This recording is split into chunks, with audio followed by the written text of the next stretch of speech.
সময়ের সাথে এক ঝাঁক অচেনা মুখের চিরচেনা বন্ধু হয়ে। আজকের এই পায়রা ইসলামিয়া ফাজিল ডিগ্রি মাদ্রাসার যে সুবর্ণ জয়ন্তী উদযাপন করছি, এটা একটা মিলন মেলায় রূপ নিয়েছে।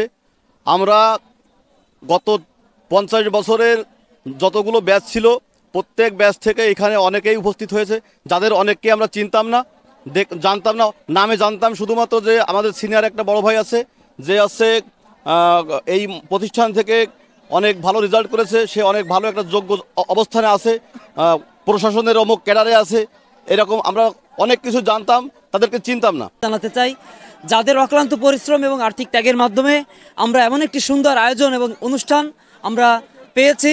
আমাদের মাদ্রাসায় ইতিপূর্বে এমন কোনো অনুষ্ঠান পূর্ণমিলনী বা আয়োজন হয়নি।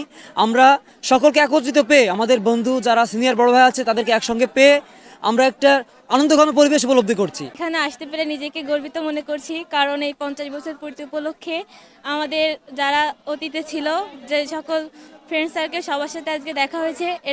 একত্রিত হওয়ার কারণে আমার খুব গর্ব হচ্ছে, আমার খুব ভালো লাগছে। মাদ্রাসা থেকে দাখিল পাস করেছি 1994 সালে।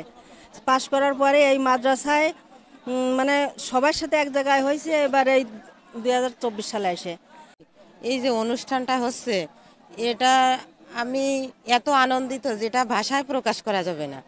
এত আনন্দিত, কারণ এখানে যারা আমার বড় ভাই বোনরা পড়ালেখা করে গেছেন, তাদের কোনোদিন দেখিও নি এবং চিন্তামও না। আজকে তাদের সঙ্গে পরিচয় হচ্ছে আমাদের, এর জন্যও আমি খুবই আনন্দিত।